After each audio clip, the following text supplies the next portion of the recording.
একজন লোক যদি বিজেপির লোকরা দেখাতে পারে যে 10 লক্ষ টাকা করোনার মৃত্যুতে পেয়েছে, তাহলে এখানে যারা সিপিআইএম করে আর সিপিআইএম করবে না, রাজনীতি ছেড়ে দেবে। তার মানে এই যে ঘোষণার টাকা সব পকেটের মধ্যে ঢুকে গেছে।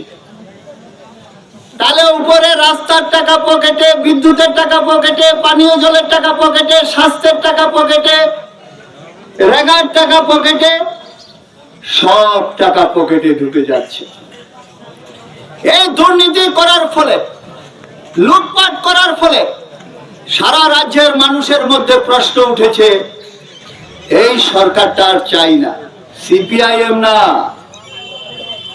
যারা বিজেপিকে 18 সালে ভোট দিয়েছে, 18 সালের আগে থেকে যারা বিজেপি করে, তাদের মনেই তো প্রশ্ন, কি সরকার আনলাম? চাকরি নেই, বাকরি নেই, রাস্তার কাজ নেই, বিদ্যুৎ থাকে না, হাসপাতালে গেলে তুলাটা পর্যন্ত কিনে দিতে হয়, কি সরকার আনলাম? বিজেপিকে যারা ভোট দিয়েছিল 18 সালে, তারাই বলছে। কাজে এই সরকার বুঝতে পারছে যে আমাদের বিপদ। যারা বিজেপিকে ভোট দিল তারাই বলছে এই কথা, তাহলে তো আমাদের বিপদ আছে। আবার মাঝে মাঝে বলে, আপনারা দেখবেন আজকে 10,000, কালকে 20,000, পরশুদিন 30,000, এভাবে লাখ লাখ মানুষ বিজেপির দিকে নাকি যোগদান সভায় যোগ দিচ্ছে।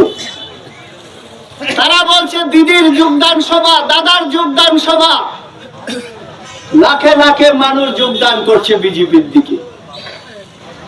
এত যোগদান হলে পরে তাহলে ভোটের অভাব কোথায়? অভাব নেই।